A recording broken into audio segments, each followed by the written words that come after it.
Okay, kids, gather around, because Uncle Jerry's been up all night, just drank a full pot of coffee, and we're about to serious the up.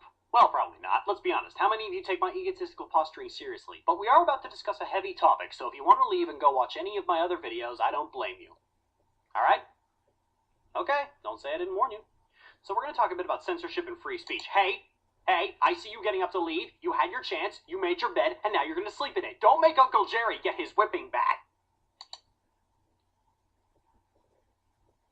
You see, it's no surprise that when any sort of negative feedback about the community and its work comes our way, our reaction is to jump right to the defense of free speech and being against censorship. And suddenly, what was once an issue of fandom behavior has suddenly been deflected and derailed into an echo chamber of complaining about censorship, or political correctness, or social justice warriors, or the other bullshit that ends up being parroted by the real-life Cotton Hills of the world. Now, I'm not here to talk about the overuse of terms like political correctness or social justice warrior. You know as well as I do that the only manner in which those terms exist is as a shield for jerks to defend themselves from people pointing out that they're jerks. And censorship tends to be used in the same way to avoid having an uncomfortable conversation that most grown adults are going to have and should be able to have. Here's how it goes down. Someone, frequently female but not exclusively, raises a complaint or even a concern about, let's save time and say this, for example, and is immediately met by a torrent of responses that don't so much disagree with them as they rage at the idea that there's a discussion to be had at all. Soon enough, also known as immediately, this descends into a chorus of anger and rage at the idea of, the SJWs want to censor our free speech. This happens in all communities, but in the brony community in particular, free speech is often abused as a get-out-of-jail-free card. People who don't understand why free speech exists will throw it around whenever the things they post online gather some sort of negative feedback. Similar to, it's just my opinion, or stop being so politically correct in the knee-jerk internet dodger rolls.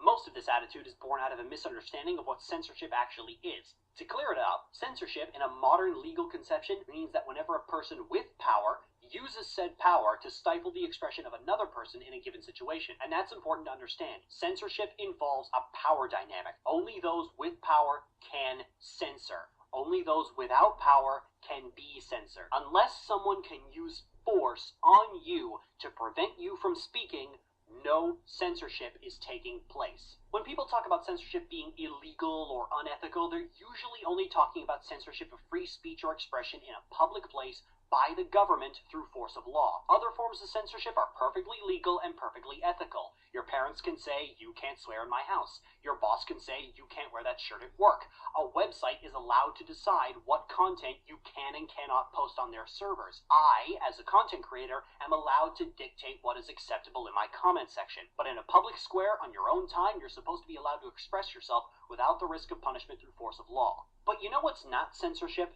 You know what's never censorship? Criticism. Even when it's stupid, baseless, borderline slanderous criticism, still not censorship.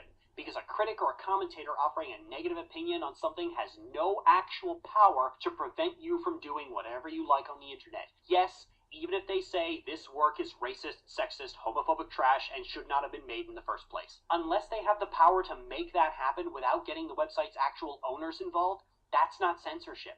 That's just a free exchange of competing ideas. And despite what you might think, the right to free expression does not include the right to not have your expression challenged by other people. If I say something and other people repeatedly tell me that it may have been offensive or uncool or simply wrong, and I take a second look at it and think, hey, those people may have a point, and either take it back or make some kind of change to it, that isn't censorship, nor is it backpedaling. That's personal growth via a change in perspective brought about by interaction with other human beings, also known as life.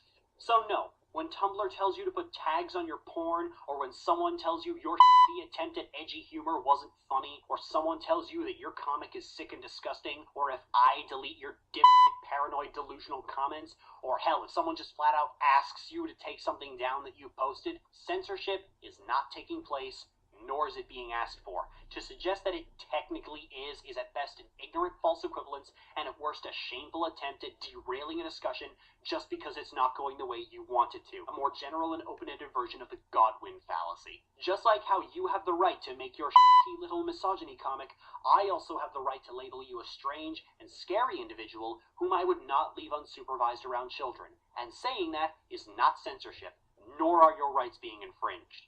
Grow up. I'm Jerry, and I need a glass of water.